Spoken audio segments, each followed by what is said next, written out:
Welcome back to my YouTube channel. Mwendwa here, ready to share as always. For my subscribers, thank you so much. Returning subscribers, thank you. And the ones who are new here, you're so much welcomed. Feel at home and enjoy my channel. Today we're going to discuss about technology and how it affects our lives. Technology is very important in our lives because it has made things become much easier, especially this period of COVID-19. So many people have learned to work from home, and it's through what? Through technology. So technology has positive sides of it and also has negative side of it. So we are going to look at 8 things that affect us through technology. One of the things is work, secular work. The people work from home. Technology has really affected them because of time with their family, time with their families. Yes, it can be a challenge because now you're working from home. Work is always there. So you'll find most of the time you are online. So it's good to be balanced, to know what time to go online, what time to have time with your family, what time to do things. You should have a schedule. For some people it can be difficult because they depend on those emails, those messages for them to work, but I'm sure you can do something about it. That's a challenge for me as well, because if you get notification all the time, maybe even you are discussing important stuff with your child and you're like, oh, I need to do something else, so you cut off, which is not right. So technology for people who are working at home, it has its advantages and also its disadvantages. Number 2, we are going to discuss about time. Because of technology, if you're working at home or not, you're really affected. There's so much apps, there's so many things for communicating through online: Facebook, Twitter, Instagram, YouTube. Like right now, we have also TikTok, we have Snapchat. We have so many things, that apps that people can check on and they can be affected. So time for your family, you'll find that you're in a room, parents, children, but you're not together. Like, you're so much in your gadget than the people who is next to you. So you need to set rules in your house. When you're taking a meal or when you're in togetherness, you switch off your gadgets so that you can have that good time with others. Imagining you're not communicating with, you have people around you who can be genuine friend to you, but you're busy chatting with someone you have never met, you have never seen, or maybe even you're chatting with someone who is not online and you're waiting for them to reply. So we should look at that as well. Technology also, number 3 point, is as exposure to so many dirty stuff like pornography, whereby does not affect only children, it also affects grown-ups, whereby the sites you find yourself, even if you don't want to, maybe you're checking on something and something pops up. So sometimes it's not by choice, but things pop up and then the temptation comes for you to check those stuff. So as parents also should talk to our children so much. They should know advantages and disadvantages of these gadgets, as well as how to help them, because you can also take away the gadget from your child, and once it goes to plays with a neighbor's child, you know what happens? They get information. So it's good for your child to know the limitations and what is good and what is bad, for them also to be able to make their own decisions even when you're not there for guidance. So you should also emphasize on working on your children to know what is right to watch and what is wrong to watch. Cyberbullying, that is point number 4 for me. It's not only cyberbullying, people tend to think it's all about children, but it also affects grown-ups, whereby you're online, some people become aggressive, they become vulgar, they become insensitive. You can be hurt feelings are hurt. So that is also a problem when it comes to technology. So everyone who uses technology should be aware of such things so that they're able to know how to handle all these stuff. Dependency, you are addicted to something, especially when kids do gaming online, they can be really affected or they can be addicted to. It's something you need also to discuss and also watch out as a grown up as well, because it's not only kids who get addictive, or even grown ups get addicted.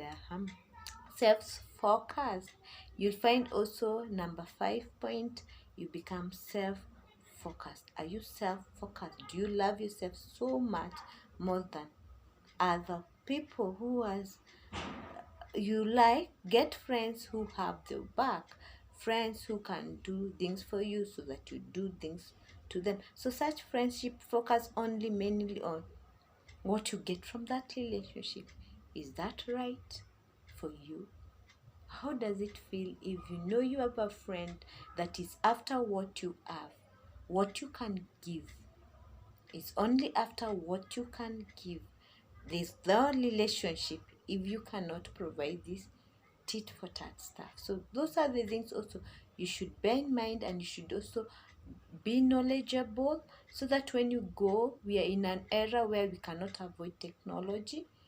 So you have to be able to know that. Sometimes also people, another point is that emptiness, you feel empty after going through online.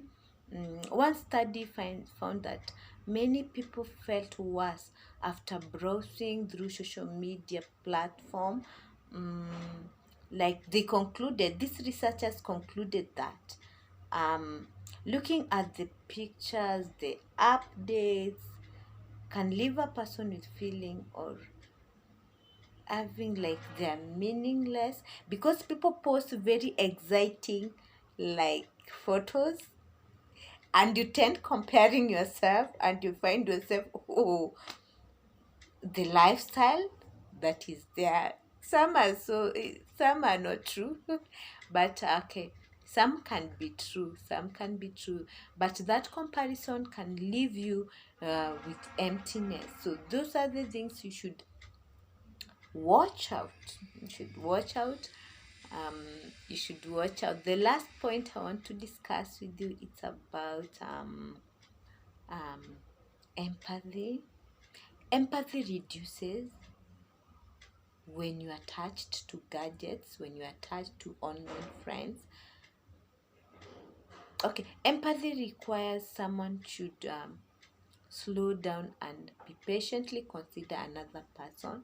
But this, when you attach with gadgets, it reduces that. Are you able to control technology, or does technology control you? So these are the questions you should ask yourself, because I stated, okay, I happen to get some questions that we should ask yourself. I should ask myself. You should ask yourself, do I have genuine friendship with people I care about and who care about me? I'm talking about relationship in the house, your friends, your children, your spouse. Because now online friends is another thing, because not everybody online you know them physically, you have never met them. Others can be even pretenders. They make themselves look good, but they're not. So do you brush up the friends you have in real life? People who care about you, people who you know already. So that is something you should ask yourself. Then another question is, you should ask yourself, how often does a phone call, a text, or a notification interrupt an in-person conversation you are having with your child, having with your friend, having with your spouse? So those are things also you should look out and watch out. Another question is, could the photos and the comments that I post on social media give the impression that I'm focusing only on self? You should look at that. And I don't know how you view like self, because people view self-love, they love themselves more than anyone else. But is that correct? Should that happen? What kind of a person are you? Okay. How do I feel after a period of browsing in social media? Do I feel much better? Do I feel depressed? Yeah, you should also ask yourself such questions. And the last important question you should ask, each one of us should ask ourselves, is what adjustments could I make so that my use of technologies does not prevent me from making good friends and true friends, because true friends are the ones who matter a lot. That's why I'm going to quote a friend, what a friend says. Emily says, let me look for Emily.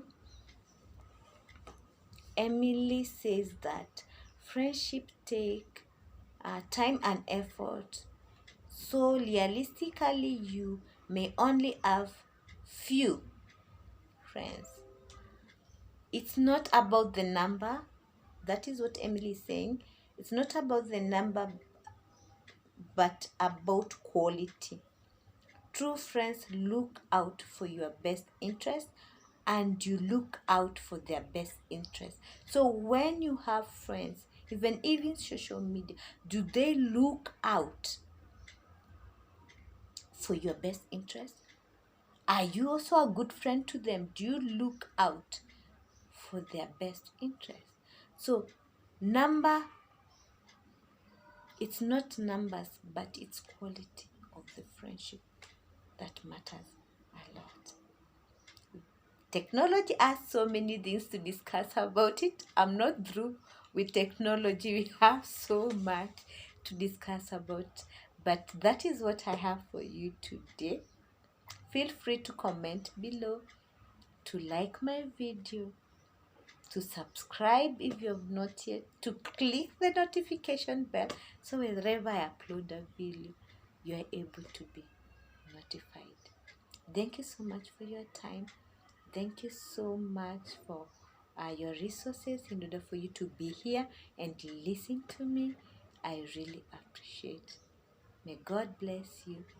See you very soon.